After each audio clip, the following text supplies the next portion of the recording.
London, one of the greatest cities in the world, with a population of 8.63 million. With its famous high streets and busy public transport, London is a city that never sleeps. For those who don't like the noise, the traffic and the urban landscape, there exists an alternative lifestyle, one of peace and tranquility. A life living on the canal.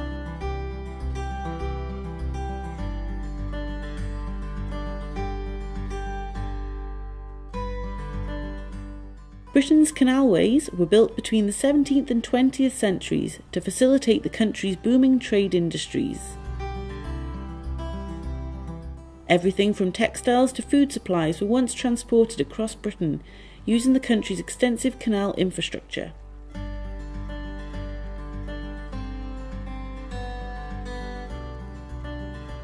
Today, Britain's canals are mainly used for dwelling, inhabited by a few who remain connected to this unique way of life. We spoke to Carolina, who's been living on the canals for 2 years. Initially, we decided to buy a boat when we got our second dog. It was just an opportunity of a friend selling his boat very cheap. So we went to see the boat, we fell in love with it, and once we started going to the boat, we realized that it wasn't just good for the dogs, it was good for everyone.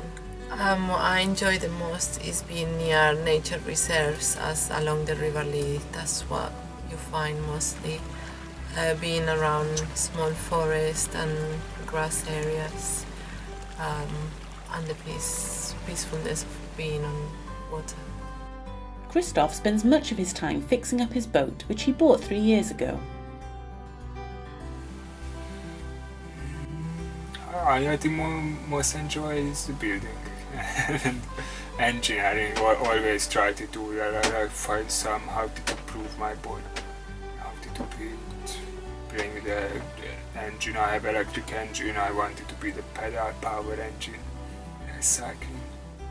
I like the freedom of doing stuff. And couldn't see myself in a flat.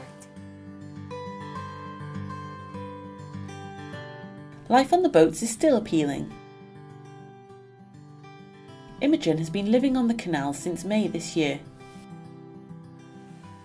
Quietness of it and the wildlife, the fact that all the birds behave differently on a busy afternoon to when it's nice and quiet when you just wake up in the morning, and that's a really nice thing to see. You feel far more that people would actually help out rather than on the street or on, next door neighbours in a house. You don't actually feel as though people would help that much unless it would affect them, but people help far more willingly, if just because they can or just because they can see that something needs to be done. So that's nice. If I have the opportunity to carry on living on a boat, I would rather stay on a boat than in a flat. It's a much nicer way of life. As in our case, we are a group of boats that we move together. We also have dogs, so we go on dog walks together, we eat together many times, we make fires and sit together and have chats outside the boats. And it's a much less lonely life. Eventually I also grew up close to a river, where I always spend half of my childhood. I know it's still I like being a teenager, probably, where you don't have to worry about artificial problem like paying your electricity, tax and all those things. Because when you are a kid, you don't have to worry because you make your own electricity in here and your own stuff, and basically just enjoying your life. Britain's canals are now protected by the Canal and River Trust. This charitable organisation ensures that the peace and tranquility enjoyed by so many is carefully preserved for years to come.